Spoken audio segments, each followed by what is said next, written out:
21 January को होने जा रहे भारत और न्यूजीलैंड के बीच T20 महामुकाबले को लेकर तैयारियां जोरों पर है, लेकिन इस रोमांचक मैच के दौरान दर्शकों को किसी तरह की परेशानी ना हो, इसके लिए ट्रैफिक पुलिस ने कमर कस ली है। डीसीपी लोहित मतानी ने नागरिकों से अपील की है कि वे अधिक से अधिक मेट्रो का उपयोग करें। मेट्रो स्टेशनों से स्टेडियम तक फीडर बस सेवा उपलब्ध रहेगी, जिससे ट्रैफिक की समस्या से बचा जा सके।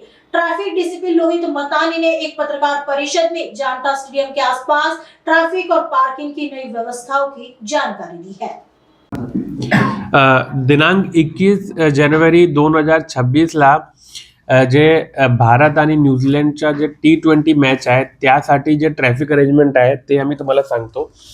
आता याच वेळी जे जामठा टी पॉइंट आहे तिथे मोठा कंजेशन होऊ शकतो। त्या अनुषंगाने जे वाहन नागपूर वरून येणार आहे त्यांच्यासाठी इथे एनसीआय कटिंगला ते डायव्हर्जन दिलेलं आहे। ते एनसीआय कटिंगला राईट टर्न घेणार आहे आणि राईट टर्न घेऊन एक मौली नगरी आहे म्हणून आहे तिथून ते लेफ्ट टर्न घेऊन त्यांच्यासाठी पार्किंग उपलब्ध केलेली आहे। D1, D2, D3, D4, D5, A आणि B इथे ते पार्क करू शकतात आणि पार्क केल्यानंतर ते वॉकिंग करून स्टेडियमला येऊ शकतात। त्यांचे जे गेट्स यांना दिलेले आहे। जे स्कूल बसेस आहे आणि VCAचे मेंबर्स आहेत ते माऊली कटिंगच्या समोर जाऊन यू टर्न घेऊन हे जे रूट दिलेला आहे त्या रूट वरून ते स्कूल बसची पार्किंग दिलेली आहे। नंतर जे स्कूल बसची पार्किंग नंतर जे मुली आहेत ते वॉकिंग करून येऊ शकतात आणि जे VCAचे मेंबर्स आहेत ते गेट नंबर 13 वरून एंटर होऊ शकतात। याच्यासाठी जे टू व्हीलर साठी एक अन्विता फार्म्स मध्ये पण पार्किंग दिलेली आहे।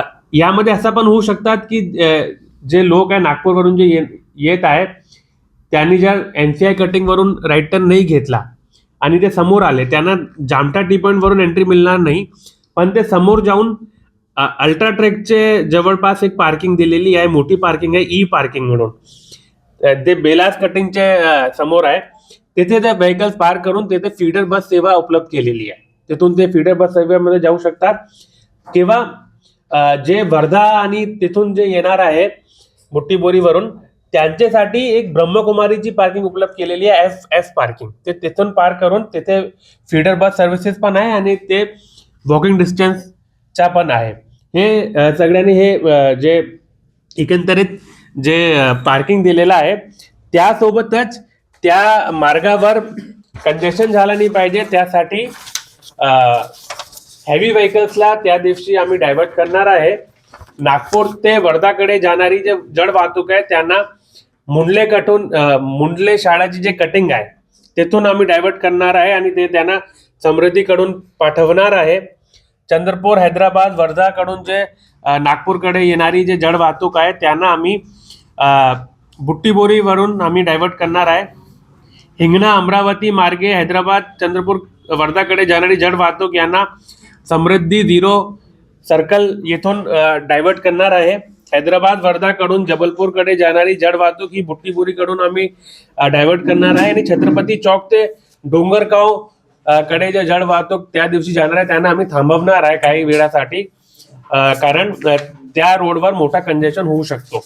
त्यासोबतच आम्ही हे ते जवळपास 600 ट्रॅफिकचे पोलीस आणि ऑफिसर्स आणि कर्मचारी आम्ही लावलेले आहे आणि याचा मुख्य उद्देश आहे की तिथे काही कंजेशन झाला नाही पाहिजे, कारण तिथे काही लोक रोडवर पण त्यांचे टू व्हीलर्स आणि फोर व्हीलर पार्क करतात। त्याच्यावर आम्ही वेगवेगळ्या प्रकारची कारवाई करून त्यांना आम्ही पार्किंग स्पेसमध्ये पाठवणार आहे आणि जे नागपूरचे आणि किंवा जे लोक मॅचसाठी येणार आहे त्यांना आम्ही अपील करतो, आवाहन करतो की तुम्ही जास्तीत जास्त मेट्रोचा वापर करा। मेट्रो स्टेशनवरून हे फीडर बस सेवा उपलब्ध आहे। जर तुम्ही मेट्रोचा वापर केला तर तुम्हाला पण काही त्रास होणार नाही आणि ट्रॅफिकचा पण काही कंजेशन होणार नाही। धन्यवाद।